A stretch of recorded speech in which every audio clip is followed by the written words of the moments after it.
അള്ളാഹു ചില വ്യക്തികളെ സീൽ വെക്കുമെന്ന് നബി സല്ലല്ലാഹു അലൈഹി വസല്ലമ തങ്ങൾ പറഞ്ഞിട്ടുണ്ട്.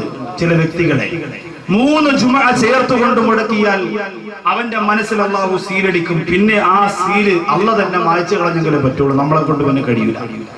3 ജുമുഅ ചേർത്തുകൊണ്ട് മുടക്കിയാൽ. അപ്പൊ നിങ്ങൾ പറയാം അങ്ങനെയാണ് ഈ ആഴ്ച ഒന്ന് മുടക്കിയിട്ട് 2 ആഴ്ച നിസ്കരിച്ചിട്ട് പിന്നെ മുടക്കിയാലോ? ഒത്തിരി ബുദ്ധി കൂടുതല. എല്ലാവരും ബുദ്ധി കൂടി മുഹറം നോമ്പില്ല, ശഅബാൻ നോമ്പില്ല, ഒരു നോമ്പുമില്ല, റമദാൻ 15 ഉള്ളൂ. 17 അവൻ ആരാ പെറാണ്ടെന്ന് പറഞ്ഞ് ഫോൺ വിളിച്ചു. ഇപ്പൊ പെറ ഇച്ചിരി കൂടുതല കാണാം, മറ്റത് ഒരു പറ ഉണ്ടാവില്ല. ഇപ്പൊ 20-നൊക്കെ പെറ കാണാം. 3 ജുമുഅ ചേർത്തുകൊണ്ട് മുടക്കിയാൽ ഹൃദയത്തിൽ അല്ലാഹു സീൽ വെക്കും. അപ്പോ ചേർത്തുകൊണ്ട് മുടക്കിയാൽ അല്ലാഹുവിന്റെ റസൂൽ പറഞ്ഞു ലയംദഹിയന്ന അഖ്വാമൻ വദഇഹുൽ ജുമുഅ. ജുമുഅകളെ ചേർത്തുകൊണ്ട് മുടക്കുന്നത് സമുദായം അവസാനിപ്പിച്ചു കൊള്ളട്ടെ. എന്തുകൊണ്ടാ അല്ലാഹുവിന്റെ റസൂൽ പറയുന്നത് യഖ്തിമന്നല്ലാഹു അലാ ഖുലൂബിക്കും, അവിടെ ഹൃദയത്തിൽ അല്ലാഹു സീൽ വെക്കുന്നതാണ്. യഖ്തിമന്നല്ലാഹു അലാ ഖുലൂബിക്കും, അവിടെ ഹൃദയത്തിൽ അല്ലാഹു സീൽ വെക്കുന്നതാ. വെള്ളിയാഴ്ച ദിവസം ഒരു അരമണിക്കൂർ മുമ്പ് പള്ളിക്കകത്ത് കയറിയത് കൊണ്ട് എന്ത് നഷ്ടമാണ് എന്റെ സഹോദരാ നിനക്ക് വരാൻ പോകുന്നത്. പള്ളിക്കകത്ത് ചെന്നിരുന്നു കൊണ്ട് സൂറത്തിൽ കഴപ്പെടുത്തു വെച്ചോരാ എത്ര ചെറുപ്പക്കാര് മനസ്സ് വെക്കുന്നുണ്ട്. പെരുങ്കുളത്ത് വന്ന മുസ്ലിം ചെറുപ്പക്കാരോട് പറയുക, നിർബന്ധമാക്കണം ചെറുപ്പക്കാരാ, ഒരു വെള്ളിയാഴ്ച പോലും ഞാൻ സൂറത്തുൽ കഹ്ഫ് മുടക്കൂല. അല്ലാഹ് തീരുമാനിക്കണം സഹോദരാ.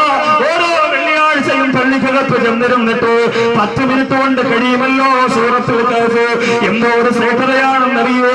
അതിന്റെ നന്മ നമുക്ക് അറിഞ്ഞുകൂടാത്തത് കൊണ്ടാവതാത്തത്. വെള്ളിയാഴ്ച പള്ളിക്കകത്ത് വന്ന് സൂറത്തുൽ കഹ്ഫ് നിങ്ങൾ ഓതിയാൽ ഒരുപാട് നേട്ടമാണ്. മുസ്ലിം ചെറുപ്പക്കാരാ, യുവാക്കളെ ഇതിലെ എന്ന് ഞാൻ നിങ്ങൾക്ക് വഴിവെട്ടിയിട്ട് നിങ്ങളെ വിളിക്കുന്നു. സൂറത്തുൽ കഹ്ഫ് ഇല്ലാതെ നിങ്ങളെ എങ്ങനെയാണ് നന്മയിലേക്ക് വിളിക്കാൻ കഴിയുന്നത്? ഒരു വിഭാഗം ചെറുപ്പക്കാരന്റെ കഥയല്ലേ, അസ്ഹാബുൽ കഥയല്ലേ സൂറത്തുൽ കഹ്ഫിലൂടെ അല്ലാഹു പറയുന്നത്? അക്രമിയായ രാജാവിൽ നിന്ന് രക്ഷ നേടാൻ ഹിദായത്ത് കാത്തു സൂക്ഷിക്കാൻ വേണ്ടിയിട്ട് ഓട്ടം നടത്തിയ പ്രിയപ്പെട്ട ചെറുപ്പക്കാരന്റെ കഥയല്ലേ? അത് പെരുങ്കുളത്തെ മുസ്ലിം ചെറുപ്പക്കാരൻ പറയുന്നുണ്ട്, അത് പെരുങ്കുളത്തെ മുസ്ലിം ചെറുപ്പക്കാരൻ വായിക്കണ്ട്, അത് ഓടികിട്ട് പൊട്ടിക്കറിയണ്ട്. അല്ലാതെ ഇപ്രാവശ്യത്തെ പെരുന്നാൾ ആഘോഷിക്കാൻ ഞാൻ നിങ്ങളോടൊപ്പം എന്ന് പറഞ്ഞ സൂപ്പർ സ്റ്റാർ വിജയുടെ പോസ്റ്റർ ഒട്ടിച്ചിട്ട് അവന്റെ പടം കണ്ട് കൈയടിച്ചിട്ട് പെരുന്നാൾ ആഘോഷിക്കുന്നു.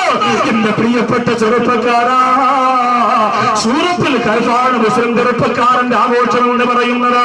നിന്റെ മുൻഗാമികളാണവര്, വടിവെട്ടി തെളിച്ചു തന്നവരാണവര്, ഉദായത്ത് കാത്തു സൂക്ഷിക്കാൻ വേണ്ടി വിപ്ലവ പോരാട്ടം നടത്തിയവരാണവര്. അവരെ മറന്നുപോവല്ല ചെറുപ്പക്കാരാ.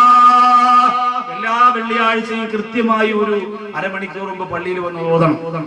അടുത്ത വെള്ളിയാഴ്ച വരെ പൈശാചിക സ്പർശനം നിനക്കുണ്ടാവൂല. അപ്പൊ 3 ജുമുഅ ചേർത്തുകൊണ്ട് മുടക്കിയാൽ അല്ലാഹു സ്വീകരിക്കും. ജുമുഅ മുടക്കുക എന്ന് പറഞ്ഞാൽ ഖുതുബയ്ക്ക് മുമ്പ് പള്ളിയിലെത്തണം. വാളെടുത്ത് കൊടുക്കും.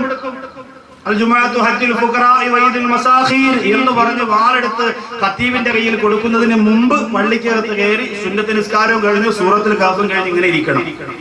അവർക്കാണ് ജുമുഅ കിട്ടുന്നത്. അല്ലാതെ ഇമാം മിമ്പറിൽ കയറുന്ന സമയത്ത് പോലും പള്ളിയുടെ പുറത്ത് വന്ന് ഉപ്പാപ്പാടം ഈസാങ്കലിന്റെ കാലം കയറ്റി വെച്ച് തുടചൊറന്നുകൊണ്ട് ഫോണെടുപ്പ് ചെവിയിൽ വെച്ച് ബിസിനസിന്റെ കമ്പ്യൂട്ടറിന്റെ വസ്തു കച്ചവടത്തിന്റെ കണക്ക് പറഞ്ഞുകൊണ്ടിരിക്കുന്ന പ്രിയപ്പെട്ട ചെറുപ്പക്കാരാ, നിനക്ക് ജുമുഅയില്ല. അറബി ഖുത്ബ ഓതുന്ന പള്ളിയിൽ തന്നെ പോയി നിസ്കരിക്കണം, എന്നാലും ജുമുഅ കിട്ടുള്ളൂ. അല്ലാതെ അല്ലാഹു ബടാഹേ എന്നൊക്കെ പറഞ്ഞ് കയറി പ്രസംഗിക്കുന്നവന്റെ ഖുത്ബ ഓതുന്നതിന്റെ മുമ്പ് പോയി കയ്യും കെട്ടി ഉള്ള ജുമുഅ ബാത്തിലാക്കി കളയരുത്. നഷ്ടമാണ് സഹോദര, നഷ്ടമാണ്. ഇതൊക്കെ എന്നാ തുടങ്ങിയത്, എത്ര കൊല്ലമായി എന്ന് നിങ്ങൾ തന്നെ കണക്കാക്കിയാൽ മതി, കണക്ക് ഞാൻ പറയുന്നില്ല. അപ്പൊ അതൊക്കെ ആലോചിച്ചിട്ട് അടുക്കും ചിട്ടയുമുള്ള പള്ളിയിൽ പോയി കൃത്യമായി നിസ്കരിച്ച് സന്തോഷമായിട്ട് ഉള്ള ഖുത്ബയും ജുമുഅയൊന്നും കളയാതെ കാത്തു സൂക്ഷിച്ചാൽ മാത്രമേ നമുക്ക് രക്ഷപ്പെടാൻ പറ്റുള്ളൂ. ഞാൻ നിങ്ങളോട് പറയുന്നത്, ഹിദായത്തിന്റെ വഴിയിലേക്ക് വിളിക്കുമ്പോ ഒരു ഭാഗം പോലും നഷ്ടപ്പെട്ടു പോകാൻ പാടില്ലല്ലോ എന്ന് മനസ്സിലാക്കിയിട്ട്. അപ്പൊ ഇങ്ങനെയുള്ളവരുടെ ഹൃദയത്തിൽ അല്ലാഹു സീൽ വെക്കും.